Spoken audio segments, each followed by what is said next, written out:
चलिए सीधे आपको लखनऊ लिए चलते हैं, जहां सीएम योगी आदित्यनाथ पहुंचे हुए हैं। उपराष्ट्रपति जगदीप धनखड़, राज्यपाल आनंदीबेन पुस्तक विमोचन के इस कार्यक्रम। मां वाग्देवी की प्रतिमा पर पुष्प अर्पित करते हुए माननीय उपराष्ट्रपति महोदय, लखनऊ की धरती पर मां सरस्वती को प्रणाम।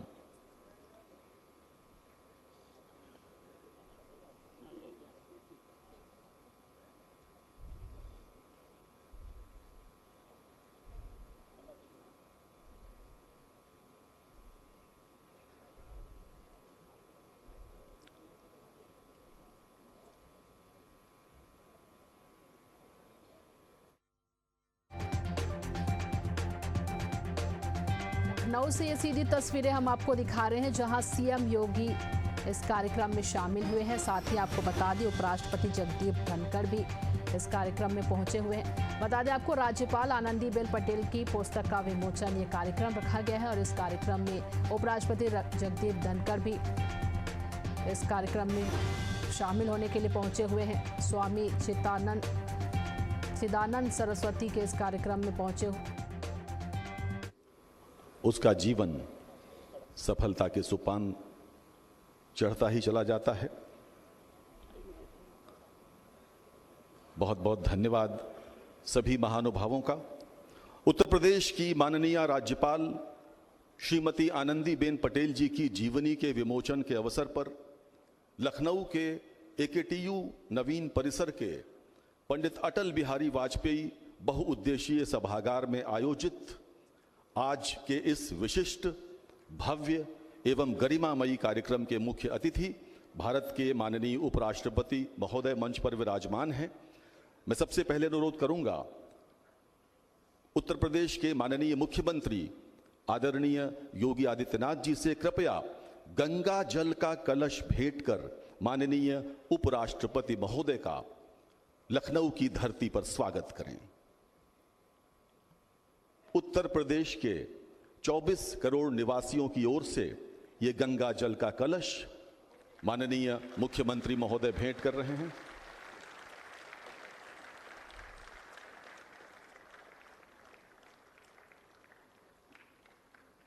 ये अमृत कलश हम सबको अमृत कुंभ की याद दिला रहा है।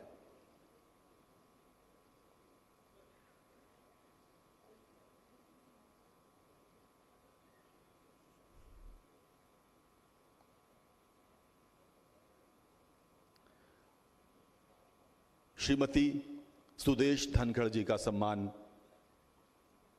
बहुत बहुत धन्यवाद। और अब मैं अपर मुख्य सचिव श्री राज्यपाल डॉक्टर सुधीर महादेव बोबड़े जी से अनुरोध करता हूं कि कृपया उपराष्ट्रपति महोदय का अंग वस्त्र पहनाकर सम्मान करें।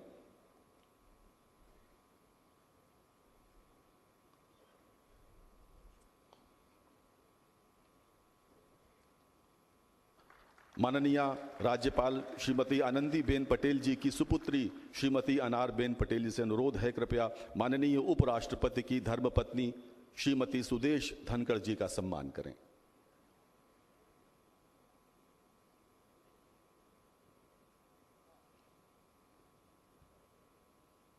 हम गौरवान्वित हैं कि हमारे बीच धनखड़ दंपति उपस्थित हैं। एक बार पुनः अनारबेन जी से अनुरोध है, कृपया माननीय राज्यपाल महोदया का अपनी माता जी का सम्मान करें। और चलिए आपको सीधे लखनऊ लिए चलते हैं पुस्तक विमोचन कार्यक्रम में, जहां सीएम योगी आदित्यनाथ पहुंचे हुए हैं। आनंदीबेन की क्षमता और प्रतिभा देखकर के दंग थे। संगठन महामंत्री श्री नरेंद्र मोदी जी ने भाजपा से जुड़ने का प्रस्ताव दिया और यूं सफर शुरू हो गया जिसके लिए आनंदीबेन बनी थी। जनता के कल्याण के सहस्त्रों कार्य आनंदीबेन की प्रतीक्षा कर रहे थे, जो राजनीति के मार्ग से ही संभव था। हमारे शास्त्रों में राजनीति का जो कल्याणकारी स्वरूप वर्णित है, उसी के अनुरूप आनंदीबेन ने राजनीति को शोभन कर्म बनाया और बताया कि एक सच्चा राजनीतिज्ञ क्या नहीं कर सकता। गुजरात भाजपा महिला मोर्चा की वह पहली प्रदेश अध्यक्ष बनाई गई। इस पहले दायित्व में ही उन्होंने गांव तहसील तक संगठन का मजबूत ढांचा बनाकर अपनी क्षमताओं की झलक दिखला दी।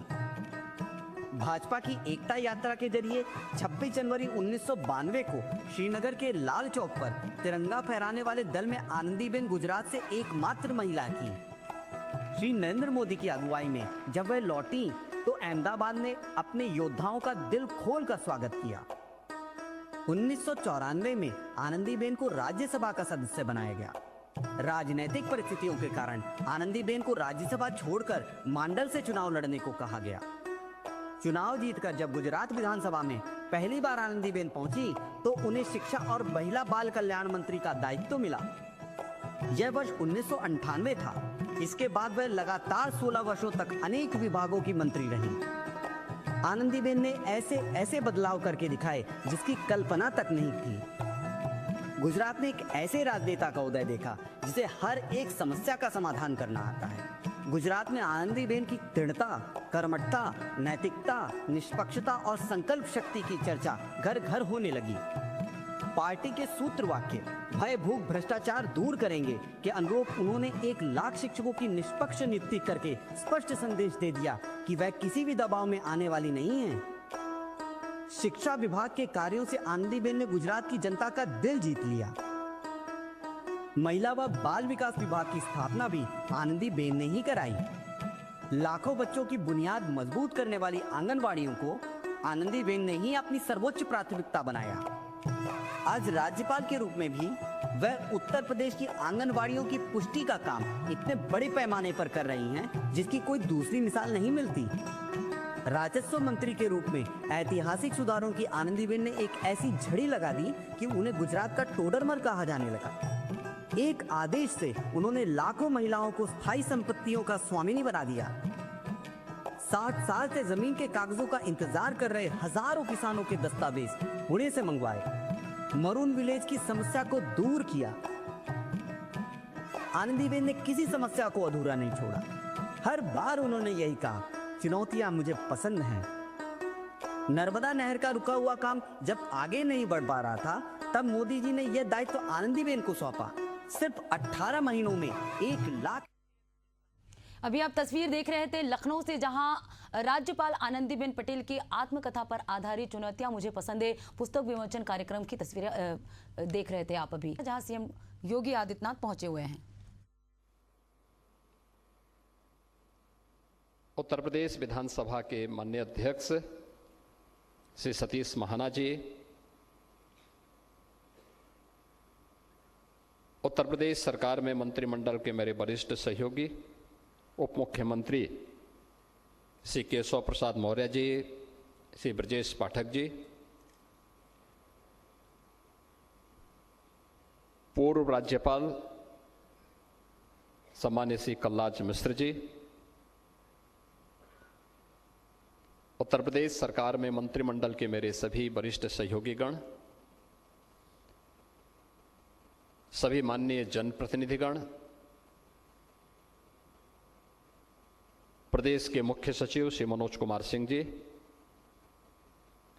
श्रीमती अनार पटेल जी, श्री संजय भाई जी, उपस्थित महानुभाव, उत्तर प्रदेश में महाकुंभ के आयोजन के उपरांत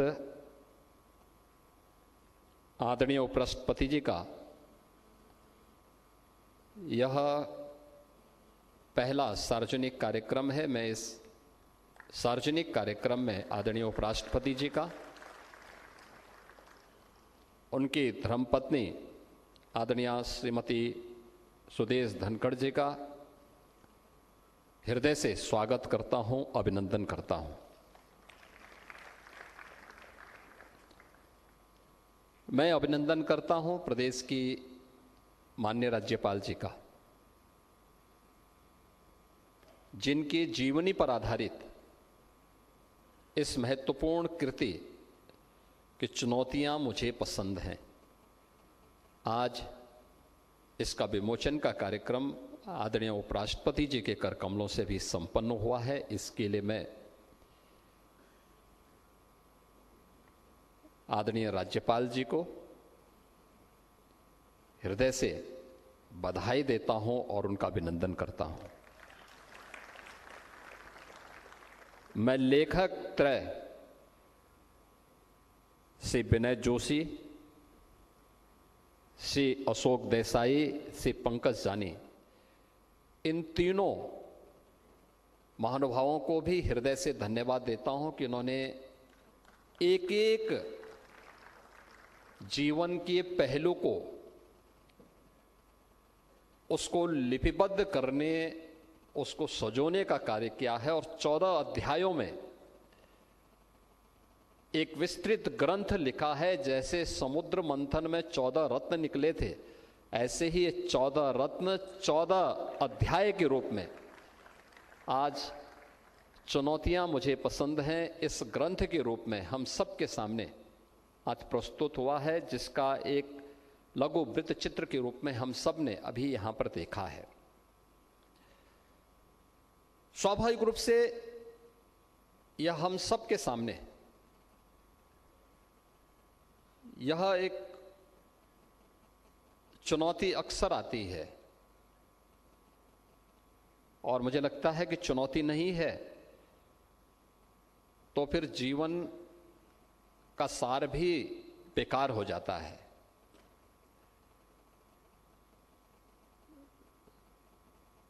और जब चुनौती है तो यह अक्सर सही बैठता है कि अवसर सबको मिलते हैं, लेकिन कुछ बिखर जाते हैं, कुछ निखर जाते हैं।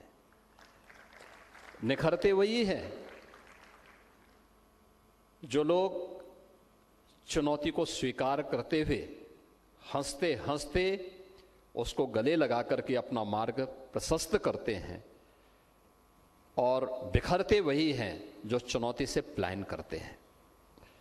चुनौती से पलायन ये अपने आप में बिखरने का एक मार्ग होता है, पतन का एक मार्ग होता है।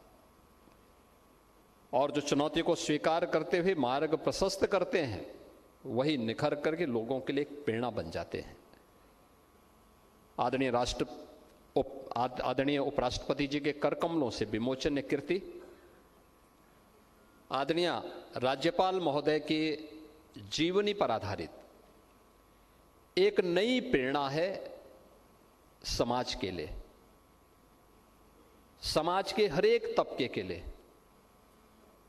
गुजरात के एक छोटे से गांव में एक सामान्य किसान परिवार में जन्म लेकर के शून्य से शिखर की इस यात्रा को तय करना, और वह भी किसी महिला के लिए अत्यंत दुरूह कार्य है।